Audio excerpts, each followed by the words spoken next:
Legal గా భార్యాభర్తలు విడిపోవడం తమ వైవాహిక జీవితానికి శుభం కార్డు పడడానికి డైవర్స్ ని ఎంచుకుంటున్నారు. విడాకులు అనేది భార్యాభర్తల మధ్య డిస్టర్బెన్స్ ని క్రియేట్ చేస్తుంది. అది మానసికంగా ఆర్థిక పరమైన ఇబ్బందులు తీసుకొస్తుంది. ప్రస్తుత జనరేషన్స్ లో కపుల్స్ మధ్య ఎక్కువగా వినిపిస్తున్న సమస్య విడాకులు. ఏ చిన్న సమస్య వచ్చినా విడాకులే పరిష్కారం అని భావిస్తారు. అందుకే చాలా దేశాల్లో విడాకుల సంఖ్య రోజు రోజుకు పెరుగుతుంది. లీగల్ గా ఇలాంటి నిర్ణయాలు తీసుకోకూడదు. ఈ విడాకుల గురించి మీకు తెలియని విషయాలు.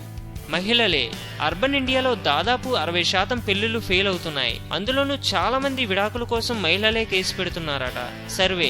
పెళ్లికి ముందు కొంతకాలం సహజీవనం చేసిన జంటలే ఎక్కువగా విడాకుల కోసం అప్లై చేస్తున్నట్లు సర్వేలు చెబుతున్నాయి. పిల్లలు. తరచుగా గొడవలు పడే తల్లిదండ్రులు విడాకుల కోసం అప్లై చేసే తల్లిదండ్రుల పిల్లలు తమ చిన్నతనాన్ని ఎక్కువగా అసహించుకుంటున్నారట. అలాగే వాళ్ళ ఎకనామిక్స్ లో కూడా ఫెయిల్ అవుతున్నారని చాలా అధ్యయనాలు చెబుతున్నాయి.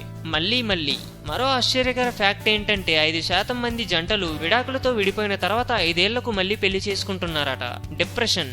చాలా మంది కపుల్స్ విడాకులతో విడిపోవడానికి డిప్రెషన్ ప్రధాన కారణమని, ఒంటరిగా ఉన్నప్పుడు ఎదురయ్యే ఒత్తిడి కారణంగానే విడిపోతున్నారని సర్వేలు చెబుతున్నాయి. ఆర్థిక పరిస్థితులు. విడాకులతో విడిపోవడానికి ప్రధాన కారణాల్లో ఆర్థిక పరిస్థితులు, కమ్యూనికేషన్, శారీరక మానసిక సంబంధం, ప్రేమ తగ్గిపోవడం ప్రధాన కారణాలు.